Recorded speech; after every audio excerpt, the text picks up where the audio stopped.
I'm here. We're here. It's time. Thank you. Good afternoon. Michael, would you take the roll call, please? Chairwoman Williams. Present. Vice Chair Agello. Bella Robinson. Robin Lynn. Justice Gaines. Charlotte Peters. Dr. Philip Chan. Michael DeLauro. Kyle Petchia. Present. Eleanor Shee. J. Oshiro Brantley. Present. Henry Banks. Present. And Sidney Wardell. Present. Chairwoman, you have a quorum. Thank you very much. And good afternoon, everyone, commission members and guests. I just want to give a little explanation with regards to today's meeting. It was our plan, third Monday of the month. However, Juneteenth, for some of you that don't know, honey baby, it is a day of celebration, and unfortunately, the State House is not celebrating it, so there's no day off. Everybody has to report to work. So some get it and some still don't. But nevertheless, I wanted to respect it and hopefully participate with others who are going to celebrate it, because it is a time of celebration. So having that been said, today we have some great information that's going to be presented to us by Jay Lee and Henry,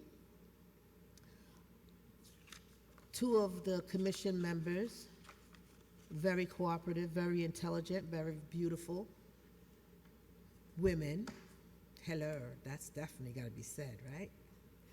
And I welcome their presentation because, as you know, I want to be able to hear, I want to be able to give everyone an opportunity to express not only the facts, but their experiences, and so that we can have an open dialogue. And as always, I ask that everybody respect this commission and what its intent has been established for. That being said, Jay Lee, I will start with you, if you don't mind introducing yourself and the organization. Please continue. Please start. Thank you, everyone. My name is J. Oshiro Brantley, and I am with the Erotic Laborers Alliance of New England. And I'm very happy to be here. I think we'll give trying to get this a little bit closer. I think I'm going to have to go to it. There we go.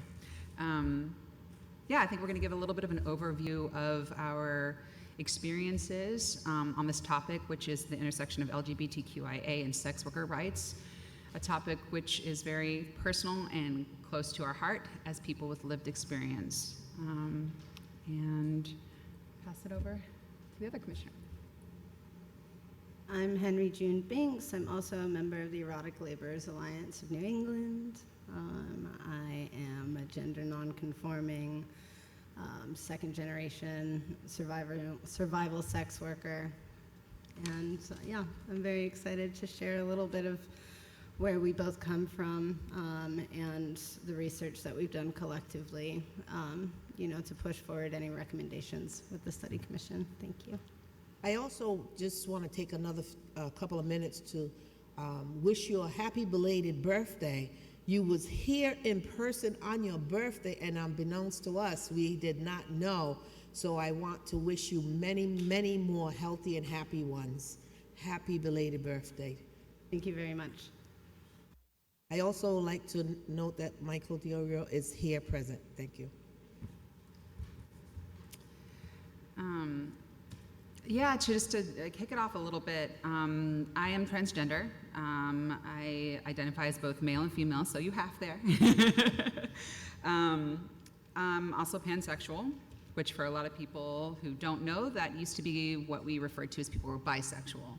But with the recognition of many genders, things that Indigenous people have lived with for many years, and that is kind of only now growing in popularity, in non-Indigenous communities, there are many genders. And so I'm one of them, and which means I'm attracted to many genders. So that's the term pansexual, just to clarify for folks who don't understand what that means.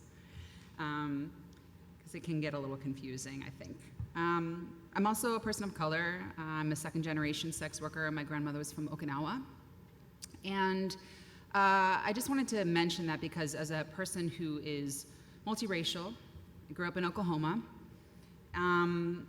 I grew up without the stigma of sex work because of my Asian heritage. And my grandmother was a sex worker around the Second World War. So I just wanted to flag that because this is something much different than a lot of people have experienced here in the United States, growing up with stigma that they have to then undo. I didn't have that. It was just a job, you know. I even went to a Christian school, and I remember being 7 years old and just like bragging about that. My grandmother was a prostitute to my teachers, which I'm sure completely mortified them. I didn't know what it was, though, you know, because it was just a job. So I just wanted to flag that. That's where I came from. I also went through a time with my family, went through housing and food instability with our entire family was homeless. We were middle class. We were good Christian people that went through a very hard time. And both my parents are college educated. Both of them, one of them has a master's degree, taught at university, and we still went through that. So food and housing stability, poverty was something I grew up with in my family dynamic. There was also violence, not from my parents, but from other family members that was substantial. Mental illness, and I just wanted to flag that now I'm in a place where, you know, as an out, proud sex worker, I'm also dealing with the stigmatization from my family members around my trans and queer identities. So just to give a little bit of background for that. As a sex worker, the majority of my clients are transgender. They are bisexual, pansexual, even gay. And as a person who does sex work as, you know, both genders, somewhere in between, I have singles and couples. So why is that important? Because there's this prevalent narrative, which we'll talk about later, that it's, you know, only men who are clients of sex workers, which is simply not true. I made my living off of it not being true. I would like to say that sex work affirmed my identities. First and foremost, it was the first place that I not only was welcomed, but I was celebrated for having this trans body.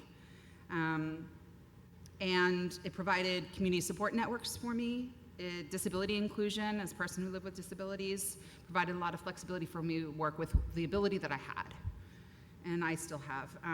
Housing and food stability, a greater level of self-esteem, because as LGBTQ people, we're constantly told that we're worth less than people who are straight.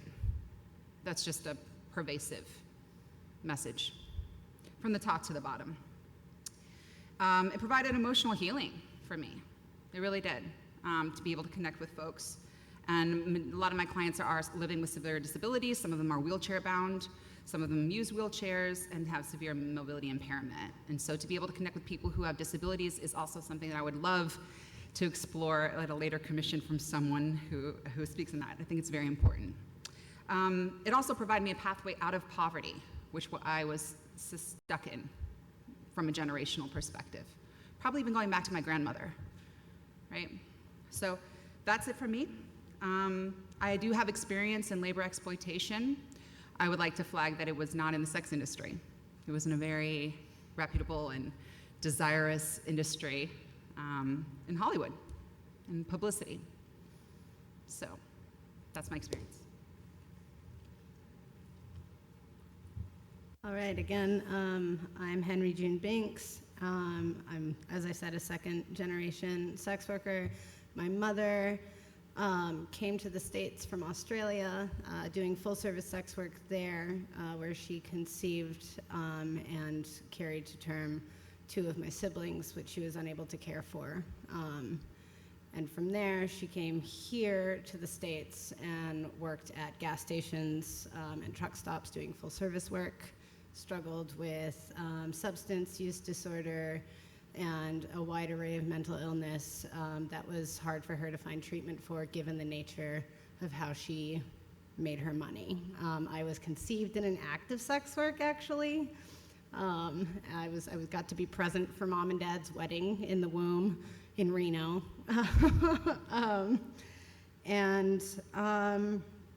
I grew up with my mom in Alaska. She fled my father, a repeat client. He was pushing a lot of cocaine out of the house, and there was a lot of domestic violence. It came to a head when I was about 3 years old, and when they were out dealing or pushing product, if you will, there was a drive-by shooting in the house, and my 2 half-siblings had to kind of hide me under a bed and wait until the shots stopped firing, and from there, Mom took me to Alaska.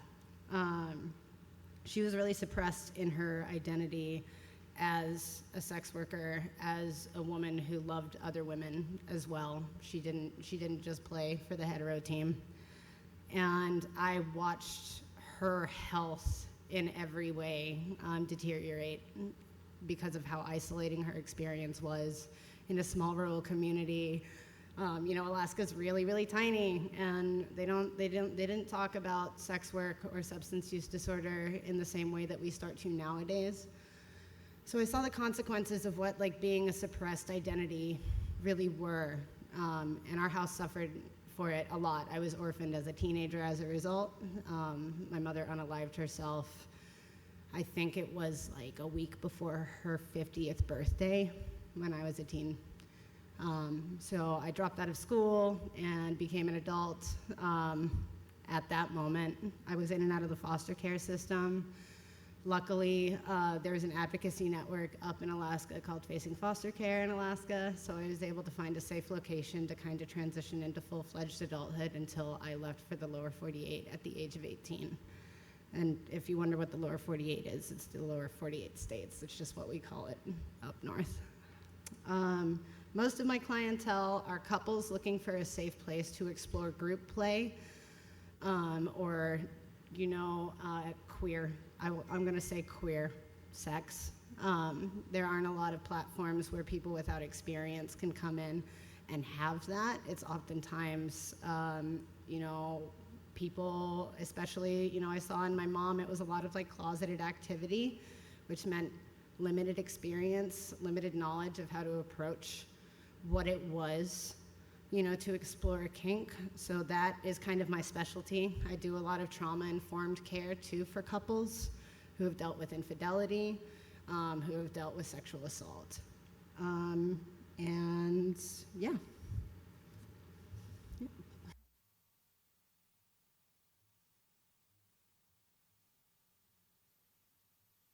Just to give you a little bit of a overview, we're going to go ahead and go through the slides, and at the end we'll take questions. If something super burning or clarification needs to happen, please pop in, but we'd love to. We got a lot to get through here. That's a big old juicy queer history. Let's go for it. So, sex work and LGBTQIA issues. Here we are talking about intersectionality, that very, very, very popular buzzword. What does it mean? Where do they intersect? Where do these issues find commonality? Where do they find divergence? And where do they actually multiply a marginalized identity within those two things? Sex work, stigmatization, and criminalization. This is a quote from the Global Network of Sex Work Projects. I worked on this study. The criminalization has a devastating effect on the health and human rights of sex workers, limiting their access to a range of services. Consequently, sex workers are disproportionately affected by violence and HIV infection. Other detrimental legal frameworks include end-demand legislation, e.g. the Nordic model, which criminalizes the buyers of sex. Under such frameworks, sex workers are more vulnerable to violence, discrimination, exploitation, facing harassment, persecution, and arbitrary arrest by authorities. This was an international study. All of our citations are right here. Please feel free to jump and research them yourself. Point 2, stigmatization of legal sex work. So the stigmatization and the criminalization of sex work is not just relegated to jurisdictions that are legal or illegal, but also legal. So stigmatization has very real world effects. Stigmatization leads to people being shot up in massage parlors. I'm sorry to say it in those blunt terms, but that's the reality. And as an Asian person, it was very difficult to watch that. We are seeing obviously an uptick in violence across, particularly gun violence, but that was very difficult to have, Asian brothers and sisters being profiled as sex workers, whether or not they were doing that. And the stigmatization led to many of their deaths. Let's not forget that. Massage without a license. That obviously has a lot of difficulties for people who are working in, sorry about that. I jumped the gun. We had the back and forth one, so I jumped the gun. It's my bad by that. We're gonna flip it around. Massage without a license has a lot of detrimental effects for folks that are practicing body work, which is many times non-erotic, actually. And so profiling as being sex workers who provide erotic services has very real world consequences, like we talked about, and can contribute to people being, deported, being put off, food, housing issues, and the like. Pornography, webcamming, phone sex stigma is very real, even though these are very legal professions. Folks who were caught up in the pandemic and wanted to apply for employment were cut out many times of these government aids because of truly the prurient interest, right? Whatever the hell that means. So that just means morality. Prurient interest is in our world. It means that you don't like what we do. You find it repulsive, so you get to cut us out of government protections, which as people who pay taxes is very, very wrong. And that's the reality of the majority of sex workers that I know that applied for government aid. The other discrimination that we experience is in banking. I personally experienced this in banking, where I was denied opening up an account for legal sex work because it was, quote, high risk. Even though I was not making majority cash deposits, I was actually making check deposits from things like being a sex work consultant on major motion pictures and television shows. Discrimination in housing. Social media accounts get shut down, which we, of course, will tie into the passing of Sesta Fosta, which has been overwhelmingly targeted against consensual adult sex workers and has actually caused an increase in human trafficking in places like San Francisco right after it was passed. Even legal sex work can be weaponized to withhold child custody or visitation rights due to the moral stigma against sex work. The idea that someone would be a bad parent because they choose to take care of their child is astounding to me.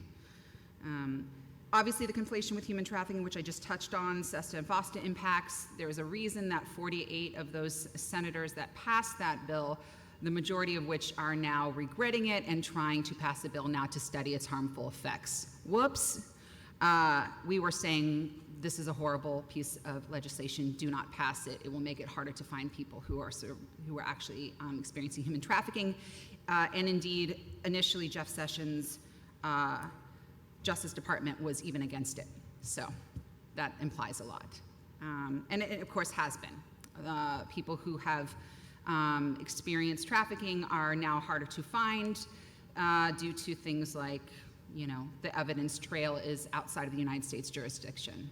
Whereas before, places like Backpage actually had a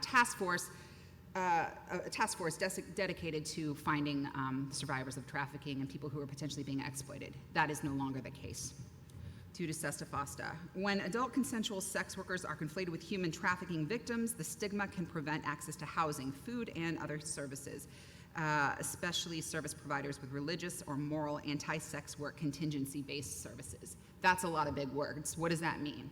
That means when there is no recognition of adult consensual sex work as a valid form of work, the idea is that we're all human trafficking survivors or victims, even worse than that. So And a concrete example of this is like in many places like New York, when you are arrested for prostitution, overwhelmingly you go to the Human Trafficking Intervention Courts, the HTICs, which basically doesn't delineate between adult consensual sex work, prostitution, or human trafficking. That's fascinating to me. The lack of the delineation and that conflation is a huge problem because it's a Where's Waldo problem, which is how I call it. And I'm sure some people who know my talking points are probably exhausted from this metaphor. But if everybody looks like Where's Waldo, you cannot find Waldo. If we're all wearing red and white, and we're all human trafficking survivors, you cannot actually find the people that actually need support. This is evidenced by many vice raids that end up getting adult consensual prostitutes rather than actual trafficking survivors. So, Where's Waldo problem? The social hysteria around human trafficking in the past 20 years has actually harmed many survivors. As with any social phenomenon, fear-mongering inevitably coincides with and augments misinformation and miseducation. We can look no further than the QAnon situation to see the hysteria around human trafficking and all of the police resources, people who have been wrongly accused of being traffickers, their families targeted, and indeed people actually dying of being accused of being human traffickers because of social hysteria. This is a nuanced issue, and it takes nuanced approaches. I'm going to kick us back since I skipped this forward. Sorry, we're going back, and pass it over to Henry.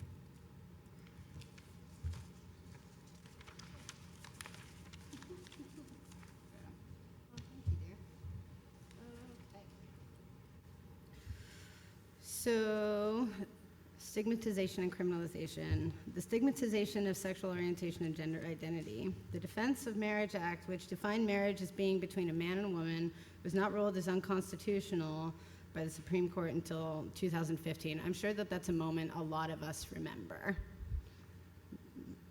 And I just kind of wanted to flag that and what that felt like. And it's going to tie into some points we have speaking on Roe v. Wade later on in the presentation, but I just urge you to just keep that sentiment in your brain.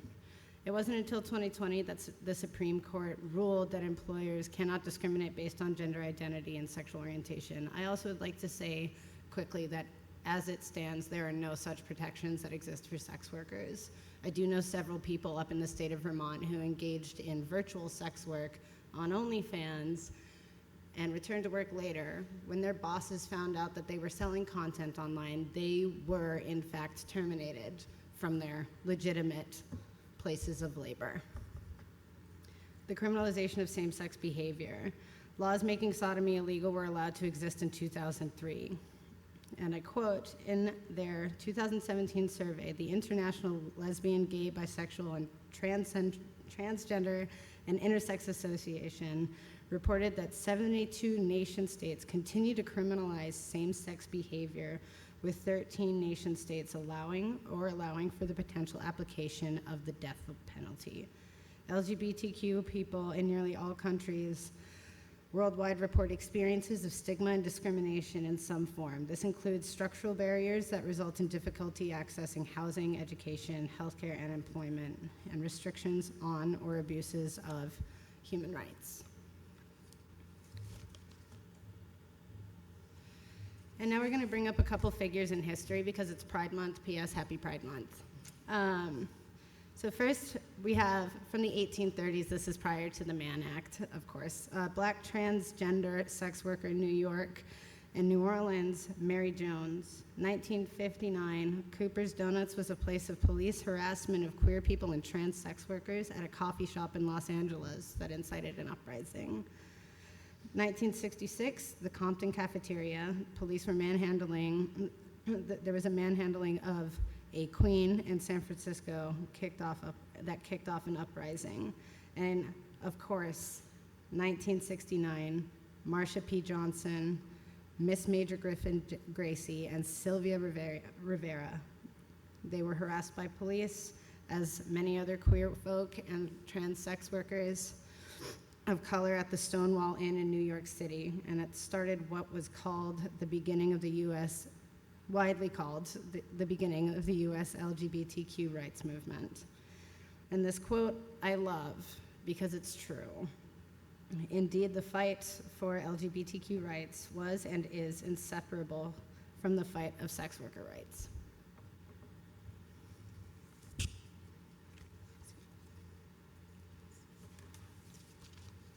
Thanks, moving right along.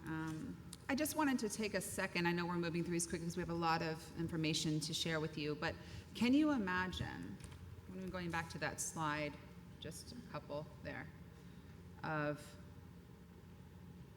it was not until 2020 that the Supreme Court ruled that employers cannot discriminate based on gender identity and sexual orientation. That's 2 years ago. That's 2 years ago. You could still fire someone for being transgender, for being gay. Let's just let that sink in. I'd also like to flag that, like, imagine what it would be like if you fell in love with somebody. And again, these international laws around even allowing people to die for their sexuality. Let that sink in. What if you're a heterosexual person, you fell in love with somebody, and it was turned around? Heterosexual people were not allowed to be it. And someone could say, yeah, you deserve to die for that, for somebody you fell in love with. That's one of the intersections we're talking about here, which is that as sex workers being criminalized, some of us even die for doing sex work. That's why the fight for LGBTQ rights was and is inseparable from sex worker rights.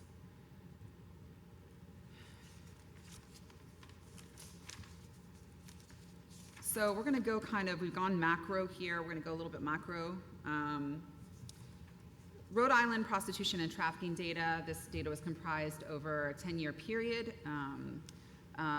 around prostitution-related arrests.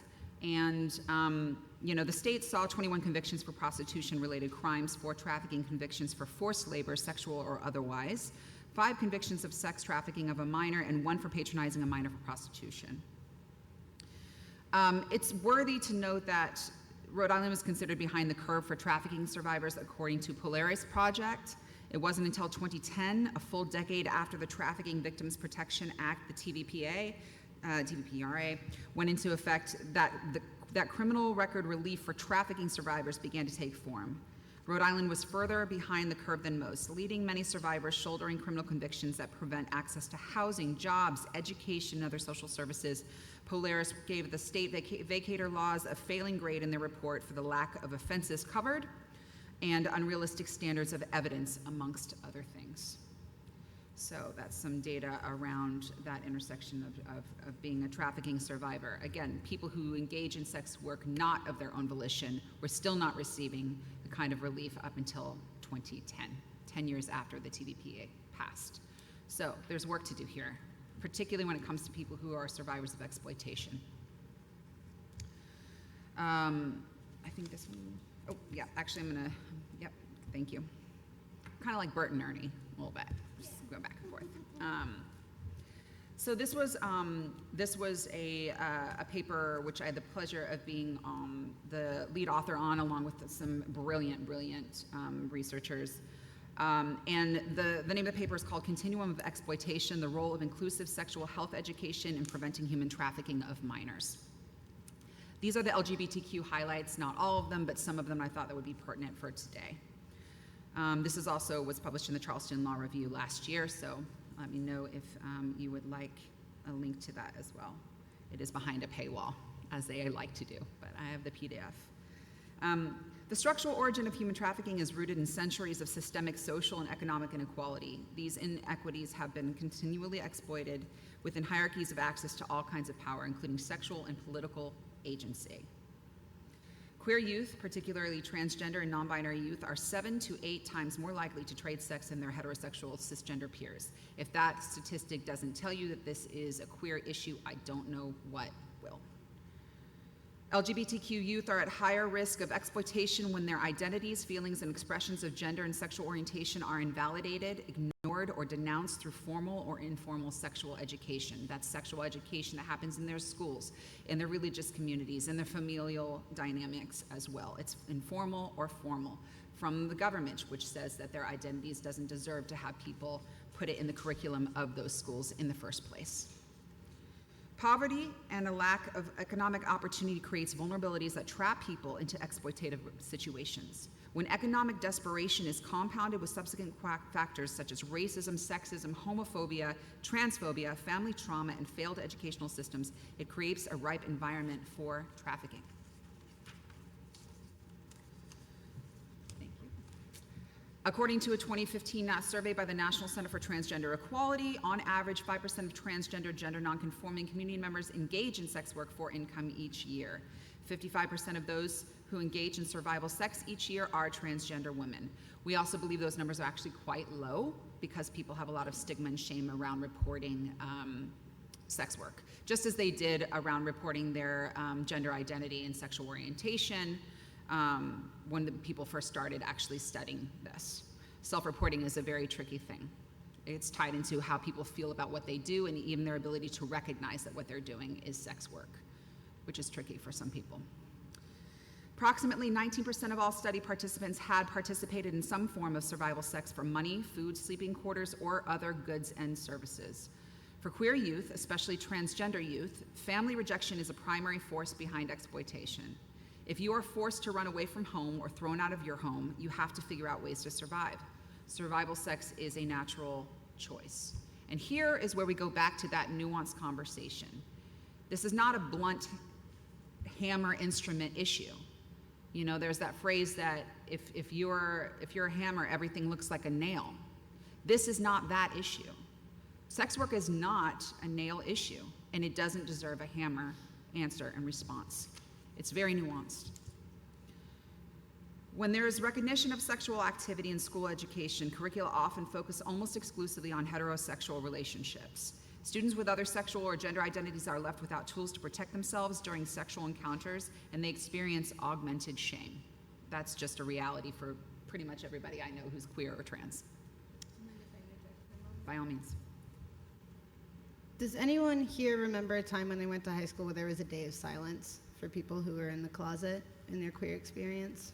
We had that happen once in our high school they called the GSA at the time. Our acronyms were more limited back then, the Gay Straight Alliance. Simultaneous to that, very religiously oriented members of the student body kind of counteracted our day of silence with a day of truth. And I just kind of wanted to throw that out there. If you can, recollect the volatility of being a teenager in the first place, and then having this kind of red letter stamped on you saying that you are, other. Yeah. Thank you for that. I think so many of us are just used to it by every aspect of our culture telling us that we're other, that we're almost kind of a little dead to it a little bit. We're like, oh yeah, we're just, Well, I can't say that I have had that personal experience because of my sexual preference, but as a person of color, the discrimination is similar, and it comes from similar-minded individuals that you're different, you're other, you don't belong,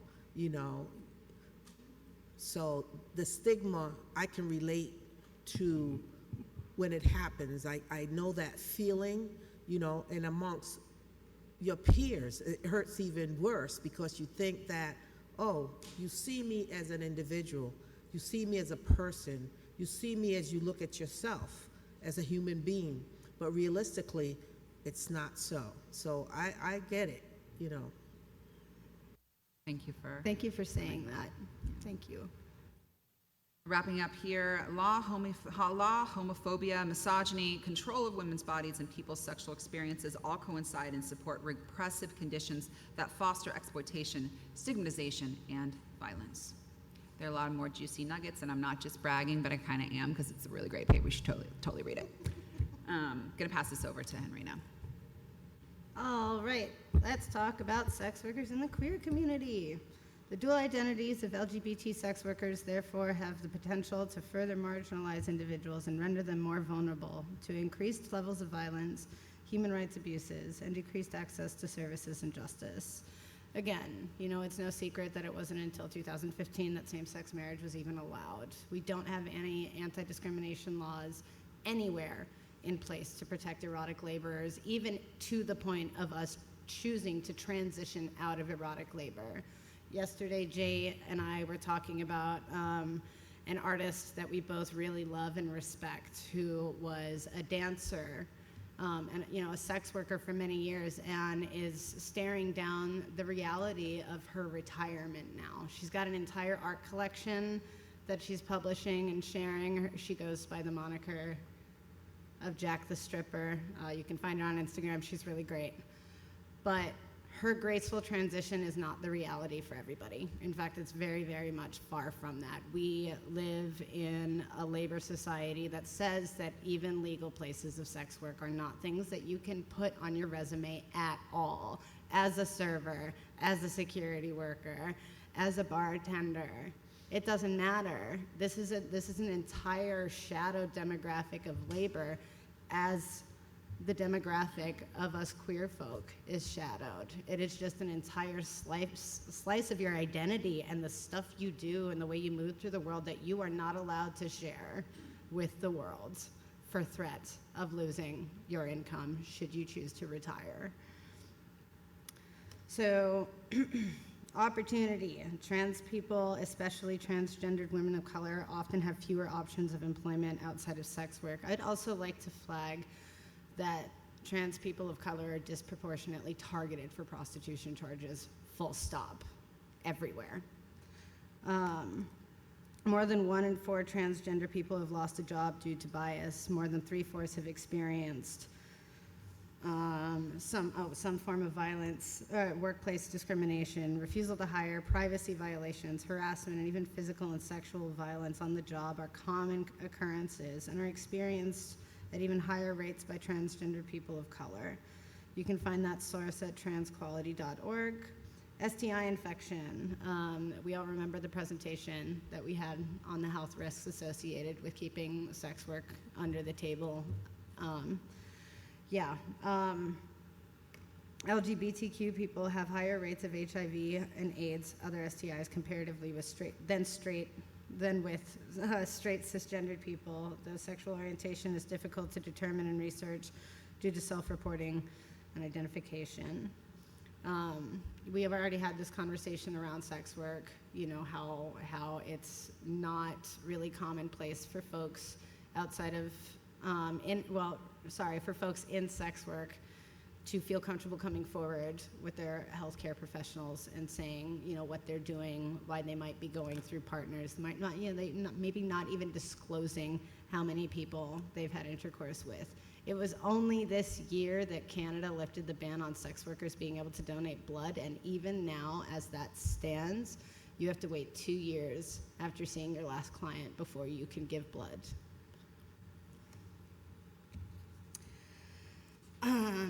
Thanks. Sorry, my paper's cut off. The ties between criminalization, sexual orientation, gender identity, and stigma, and less safe sexual practice is well documented, especially in sex work. Again, you can find our sources for that. And quote, decriminalization is a critical element to end AIDS in 2030, and that's in the UNAIDS.org. 33 to 46% of HIV infections could be averted in the next decade if sex work was decriminalized. It's a sobering statistic. How many people would not have HIV infection if sex work was decriminalized? This is also, I would really encourage you, if you haven't seen the meta-analysis that was done by Johns Hopkins University, I believe it's Johns Hopkins, and that's found on the PubMed. Please do it. It's a massive, massive, massive study, meta-analysis of international data and studies. I think it was over 20 years, I believe. I'll double check on that one. It's pretty damning evidence for full decriminalization of sex work and against criminalization. LGBTQIA clients,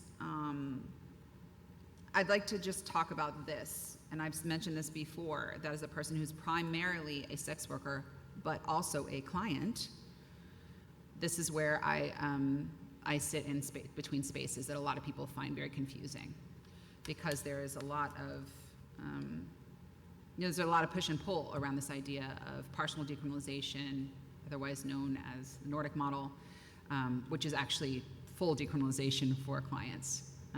That's, for us, is not partial, it's full.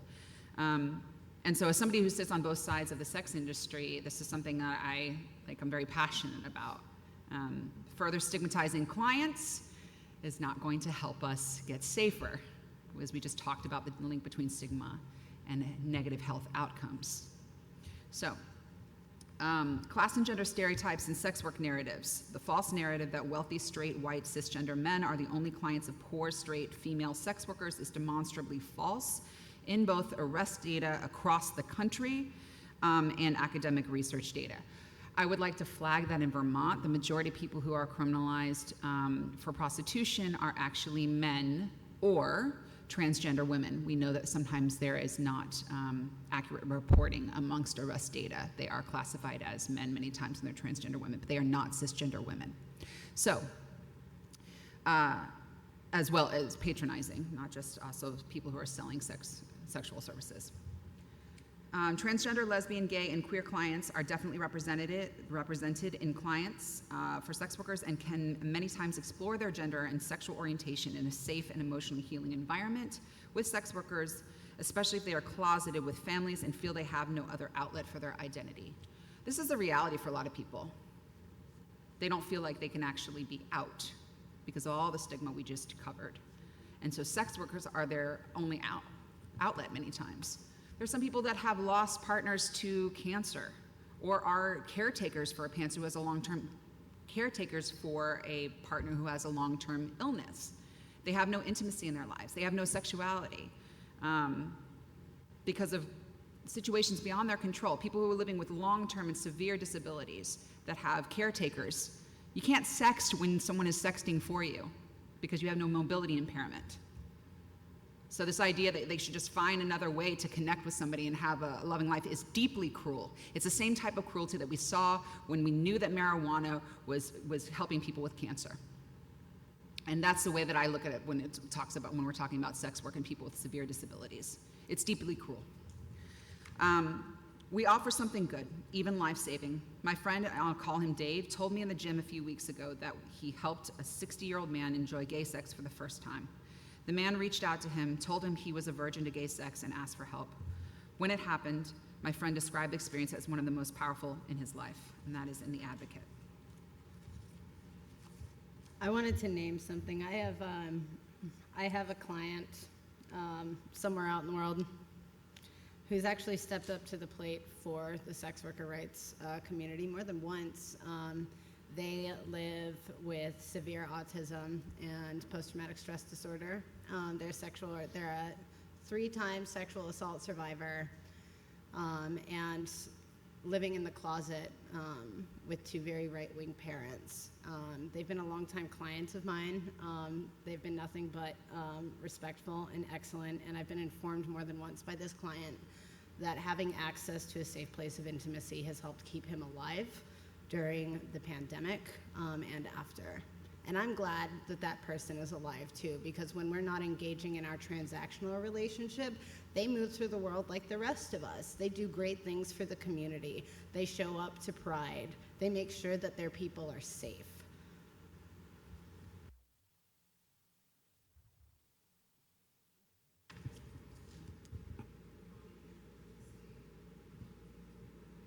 Yep, great. Laws disproportionately targeting and profiling folks as trans and queer sex workers. Quote 1, lesbian, gay, bisexual, and transgender and queer people are overrepresented at every stage of the criminal justice system, starting with the juvenile justice system involvement. You can find the source of that on prisonpolicy.org. 2, profiling and arrests of the LGBTQ youth. 70% of the LGBTQ homeless youth engaged in sex work reported having been arrested on prostitution charges, although they were rarely engaging in sex work at the time of arrest. Only 9% had been charged with prostitution-related crimes. And 3, loitering with purposes for prostitution, AKA walking while trans. I'm gonna hand this one to Jay, who was there in New York. So these last 2, points number 2 and 3, are about the profiling. overwhelmingly, of people as sex workers, whether or not they actually are. This is a deeply disproportionate reality for LGBTQ people, particularly trans women of color and youth that are living with housing instability. So that number, the second point here, that's a second statistic, is 70% of LGBTQ homeless youth engaged in sex work have reported having been arrested on prostitutions, although they were rarely engaging in sex work at the time of the arrest. I just wanted to flag what Henry said. They were not engaging in sex work at the time of the arrest, but they were profiled, right? So loitering laws have historically been used to target people of color, people for existing in a public space because they are the wrong identity, because they look a certain way. In New York State, before we repealed the walking while trans ban, aka loitering for the purposes of prostitution, it was overwhelmingly targeted towards people of color and especially trans women. I mean, it was so bad we could actually see the neighborhood where the policing happened. It was something at 90% at one point of the arrests. So why do we call it aka walking while trans? When you are a transgender person, you get profiled as being a sex worker, whether or not you are. Many times it's for what you wear, how high your boots are, how short your skirt is. What does that sound like?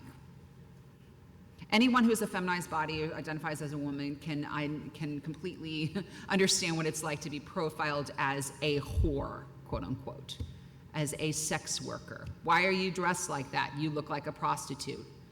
Like, there's a quip here, there's a commonality. Our words matter. That adds to the stigmatization. And it actually adds to the eventual arrest for a lot of people because we have this comparison. You're a bad person. You look untoward. You look like you are loose. That's not applied to men, cisgendered men. You look loose. You look untoward. This is the gendered reality that we live in, and it extends from the top to the bottom in the criminal legal system, especially for trans women of color. So, existing in a space, waving to a car, talking to a friend, drinking an iced coffee. I had a friend of mine that was experienced that. And if you have a chance,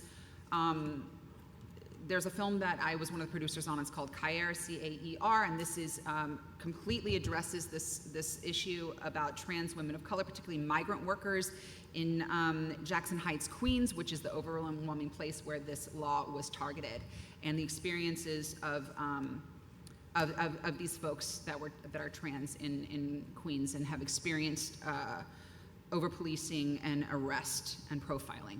So these are across the board in many jurisdictions, these profiling laws that are around prostitution. They are not actually for prostitution, they're around profiling of being a prostitute, which is bizarre if you just actually think about that.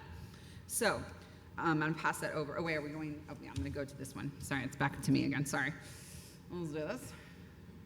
Transgender sex workers and incarceration. Trans people are arrested, prosecuted, in jail for prostitution-related offenses at higher rates than other populations. By the way, thanks for sticking with us. I know we're flying through it. It's warm in here. We're going to get your questions popping in a second. We're in the home stretch.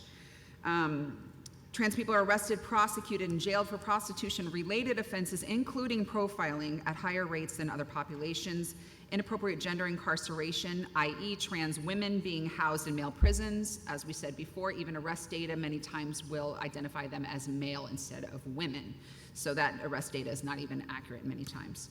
It has led to serious long-term mental and physical issues attributed to solitary confinement. Sometimes it's not called solitary, but it actually is solitary. PTSD and misgendering. So these are the very long-term negative health outcomes, including a lower lifespan for trans people. Sexual assault by other inmates and peace officers is also found by the inappropriate gender incarceration and these targeting laws, particularly around prostitution. If you are known to have been incarcerated for prostitution and you are a trans woman put into a male prison, how do you think that's going to come back on you? Oh, you're loose. Why don't you do this? Why don't you do that? You don't want to? Doesn't matter. You're a hooker. So thinking through the reality of what this actually means for people when they are put in the wrong prisons, when they are targeted for sexual offenses around prostitution. whether or not they actually did those. According to a report submitted to the United Nations by 3 sex worker advocacy organizations in 2004, police violence against sex workers has a pattern that includes assault, sexual harassment, public gender searches, otherwise known as police strip searches for the purpose of viewing genitalia, and sometimes even touching that genitalia, which is sexual assault. And of course, we have seen evidence of bad police raping sex workers and other folks in the LGBTQ community that are in their detainment.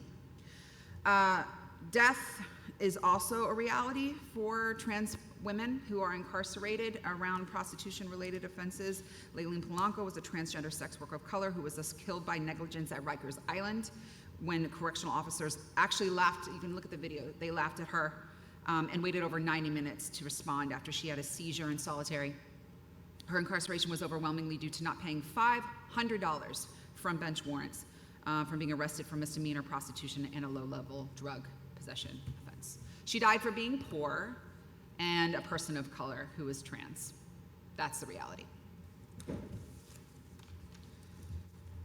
That's not surprising when it comes to the hardship, people of color, women, poor people, marginalized individuals. It's the story over and over and over again, and it's oftentimes by the same individuals over and over and over again. So I thank you so much for your presentation. And what I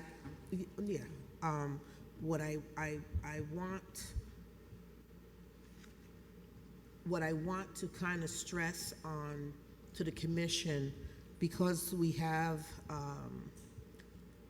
several of our members that are not here, I want them to be able to get this document that you have.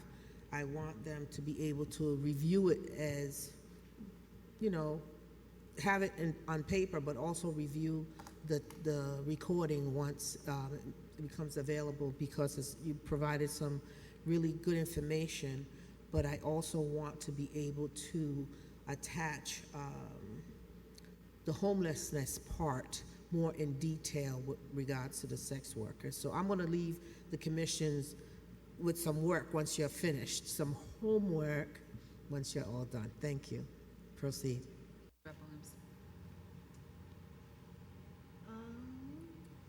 So the last bit that we have is a list of recommendations moving forward. This is something that hopefully Unified, will all be discussing and moving towards as we near the conclusion of the study commission.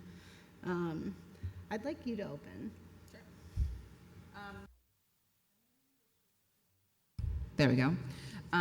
Immunity bill, which is circulating right now. These are names of some House bills, and some of them we don't have, but grant immunity for prosecution to people engaged in commercial sexual activity if they are report to law enforcement they are victims of or witnesses to a crime. Hopefully that's gaining traction here. Now remember, these will all keep existing human trafficking laws in place. Don't get it twisted. Nobody wants sex worker autonomy and a lack of exploitation in an industry more than the people working in that industry. Whatever your job is, you wouldn't want to see someone exploited. I don't want to see anybody doing sex work if they don't want to. Repeat that all over again, clearly and slowly. No one wants labor exploitation in their industry less than the people working in that industry. Not only is it an ethical issue, an issue of healing, let's talk about it from a capitalist perspective. It's bad business. It's bad business to have people exploited in your industry. And I know that's a very crude way to talk about it. But from that perspective, having exploitation in your industry, having people who are doing it through coercion, even societal coercion, trans women of color, like we talked about, who don't have opportunities nearly as much as other people. I don't want them to be doing sex work. I want them to have every opportunity. So I want to see a trans woman of color be our president one day. So nobody wants exploitation less than we do. We want to rid it more than any human trafficking person who is not in the sex industry, and we are tired of being treated like we don't want that. So we are demanding a seat at the table. It's also time to, of course, pass full decriminalization of sex work.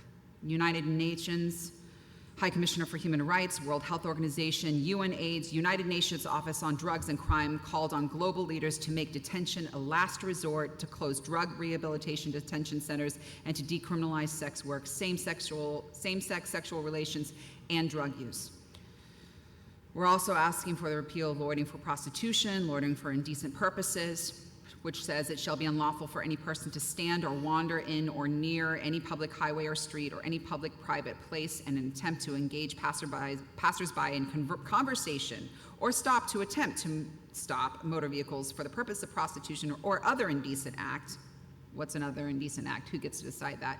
Or to patronize, induce, or otherwise secure a person to commit any indecent act. This is an overbroad law. It's written too broadly, and that's a reason why trans women of color get disproportionately targeted by loitering for prostitution and indecent purposes laws. We also believe a recommendation to repeal Section A in the HIV law, which stipulates that any person convicted of a violation of any provision of Chapter 34 shall be required to be tested for HIV. No consent for the testing shall be given. It's invasive, and HIV is not the same death sentence that people thought it was 40 years ago. Pass House Bill 5464, patients will not be denied appropriate health care on the basis of their sex work history, and Senate Bill 249-6049, which would create a new criminal offense for custodial sexual assault, which occurs when a peace officer perpetrates a sexual assault while a victim is in their custody. This last page is going to be bold and spicy because in our present political climate, I believe that it's vital for people with decision-making power to make bold decisions. Recommendations for policies for Rhode Island: the redistribution of police resources to sex workers and survivors of trafficking through emergency and long-term housing for LGBTQ adults and youth that is not contingency-based, food support for the queer community that is not contingency-based, ongoing domestic violence prevention, job training, destigmatization campaigns for trans and queer identities and romantic partners of these individuals.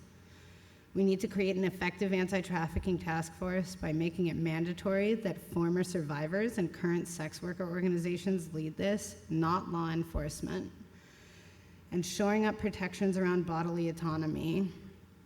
I want to talk about the imminent overturning of Roe v. Wade and how it touches more than the reproductive rights of cisgendered women with uteruses. It touches everybody with a uterus. That means trans masc people, that means non-binary people like myself, and that certainly means the sex worker community.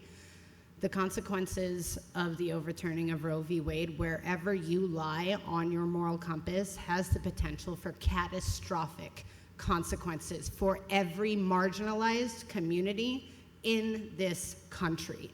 Already, before anything has been actually dashed, we're seeing the firebombing of abortion clinics.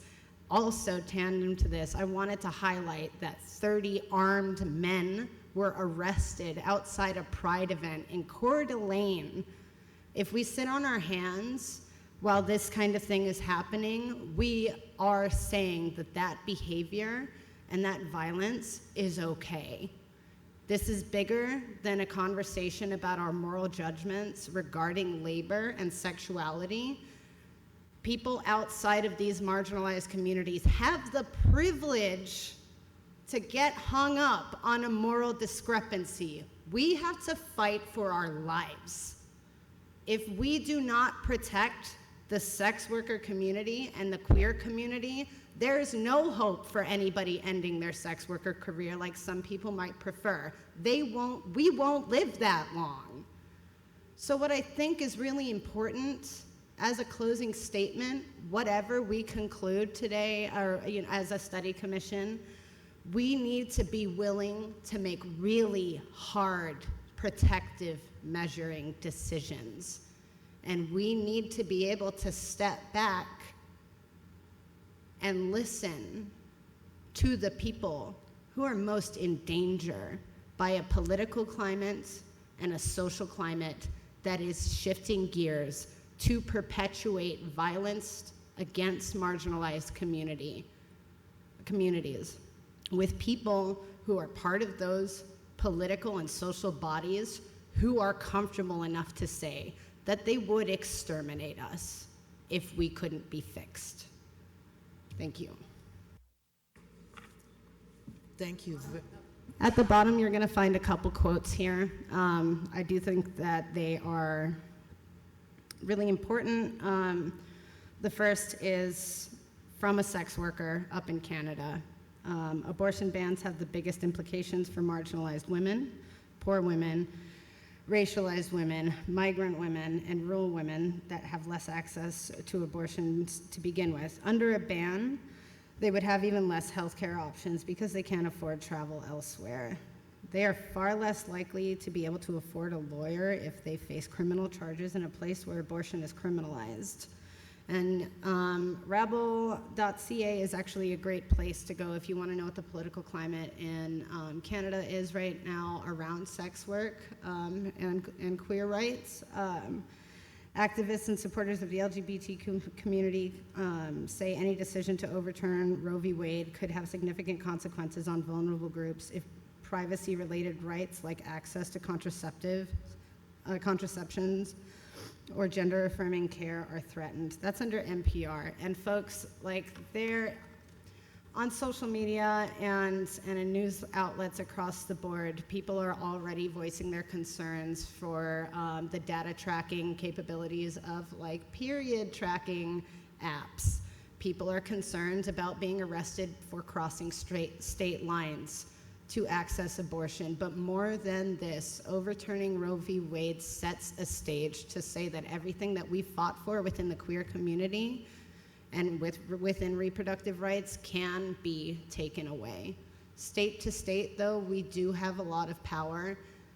Regardless of what we do within the study commission, nationwide, we are looking at a very bleak future if we are not proactive and brave. Thank you. I greatly appreciate both of you and your presentation.